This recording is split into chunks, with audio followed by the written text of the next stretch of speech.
Hi, this is Susie. Welcome to my kitchen. I've been MIA for a little bit. It's been a hot minute since I've posted a video. We've had some changes in our family, some medical emergencies, and then life just needed to go on pause for a minute while we took care of some things. And in the meantime, my girl who edits my videos moved across the country. So that's another reason why things have been so delayed. I've continued to cook each week this whole year for the Institute kids. We are up to about 100 kids consistently each week, so that's exciting. I did find a new girl who is going to edit my videos. Not only that, she's going to help teach me how to do it, because I am a visual learner. I need to see how it's done. I can't just read an instruction manual and do it. I need to be taught in person. Anyway, I'm glad to be back, and let's see how we do. Me and Alice are a team now. So today we're going to be making Zuppa Toscana soup and garlic bread. And if I have time, I'm going to go ahead and make some batches of Rice Krispie treats for the kids. So come along with me and let's get this started.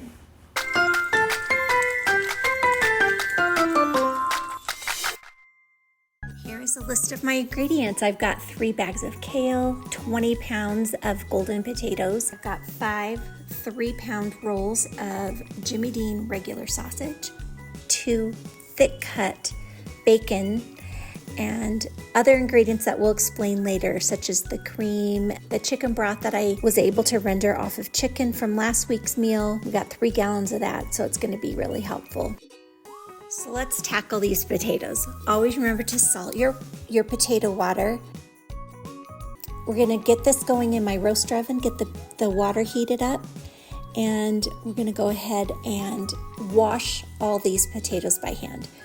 I have a special brush that I use that I dedicate only to washing potatoes so I don't cross-contaminate anything.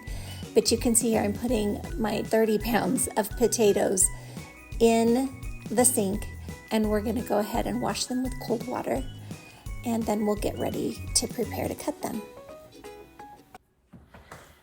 Okay, we've washed 30 pounds of potatoes. Now we've got to get them cut and put in our big roaster oven to start cooking. So depending on the size of the potato, sometimes if they're smaller, you'll just quarter them and cut them into quarters. In this case, I cut them into thirds and then just make a good bite-sized piece. You don't want them too small because you don't want them to fall apart. You want a good piece of potato in your spoon. Sometimes you can see little blemishes. I just go ahead and cut those off, throw them out, and then continue on. Look how beautiful. We have a full roaster oven plus another pot of potatoes, and you're going to cook them down for about an hour until they are about fork tender. You don't want them to be too mushy because you don't want them falling apart. Knock out all of this garlic bread. If you remember from my last videos, if you put a damp cloth down before you put your cutting board down, it won't slip around, which is what we want. Okay. Because I'm on a budget, I'm not using real butter. I'm using good old unhealthy margarine.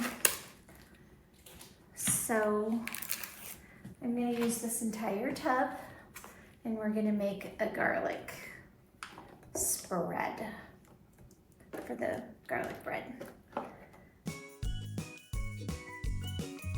So into this delightful butter-like spread, I'm adding a heaping tablespoon of minced garlic and a 1/2 cup of Parmesan cheese, and just mix that in really well, and it will taste really good on this garlic bread. You can see on my counter I have some salad supreme. It is a delicious seasoning that my mother used to put on our garlic bread while I was growing up. So I just consider garlic bread not complete without salad supreme.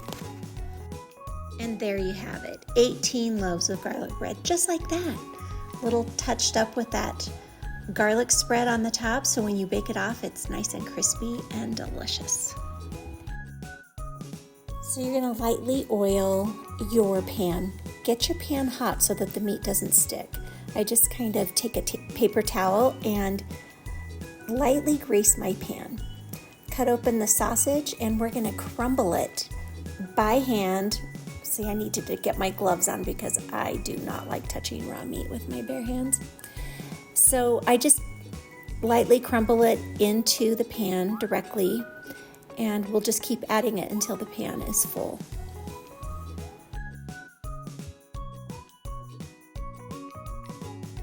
Let's get ready to cut the 3 pounds of thick cut bacon.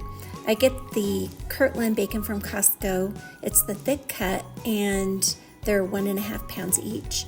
So I just open up the packages and I just cut them into about a 1-inch square before I fry them up.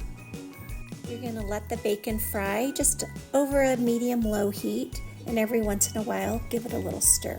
We're just gonna render out a lot of the fat, but we don't want it super crispy. We wanna have a little give to the meat so that it's a tender piece of meat in the soup. How I drain my bacon is I put a foil covering over a bowl and drain the bacon right into that bowl so I can reserve the bacon grease so it doesn't ruin your sink. And then I do the same thing with all of the sausage and render out most of that fat. Once the sausage is drained, then I take my little meat masher and I chop the meat even further so that they're smaller crumbles. I don't want to have big chunks of meat. I want them to be a little bit smaller, and so that it'll extend with the amount of soup I need to make. Here I have 2 onions. I'm going to go ahead and clean those up and get them ready to chop into a dice, a medium-sized dice. I'm going to use my handy dandy food chopper. It makes a really good size. And while I'm doing this, my saute pan is heating up with some of that bacon grease, and I'm going to saute the onions into that bacon grease. I'm going to get a little over 3 cups of onion, and that'll be perfect to divide between the 2 pots of soup. And you'll see what I'm going to add to this because I am not shy. I am going to add 2 heaping tablespoons of minced garlic.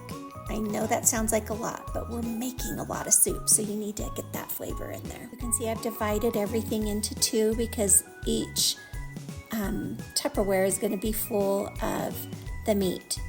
And I'll put the bacon on one side and the onions on another side. Here you're going to test the potato. You want it to be fork tender. You do not want this potato to fall apart. You want to have a little body to it because it's going to be cooking in hot soup tomorrow. So don't make your potatoes too soft. That's really important. Now with all of the potatoes that I cooked, there was quite a bit of potato water. You don't want to throw that out. It lends great flavor to your soup. So you can see I am draining that potato water into one of my gallon jars. So I'm going to be making Rice Krispie treats. Each batch will fill a cake pan. So to that cake pan, you want to grease it up with some spray, and then 6 cups of marshmallows, mini marshmallows. And you're going to melt 3 cubes of butter in a pretty tall stock pot because you want room to stir. So once that butter is melted, you add your marshmallows and you give it a stir. Once it starts to melt, you're going to remove it from the heat because you don't want the marshmallows to burn. And then you add your 6 cups of cereal, whatever combination you have. I ran out of Rice Krispies, so I looked in my cupboard and I found some Golden Grams to add to some Rice Krispie treats, and actually the kids love those the most. So here we have it. We've got our potatoes, our meat, and onions and bacon. I've got 2 gallons of potato water to add to the broth tomorrow for the soup.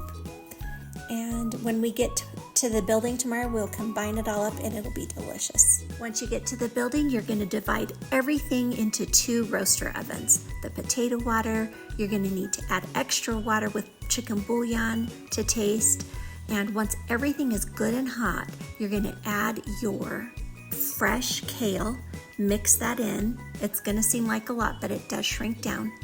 And then you're gonna add 32 ounces of half and half per roaster oven. So 2 containers, divide in half.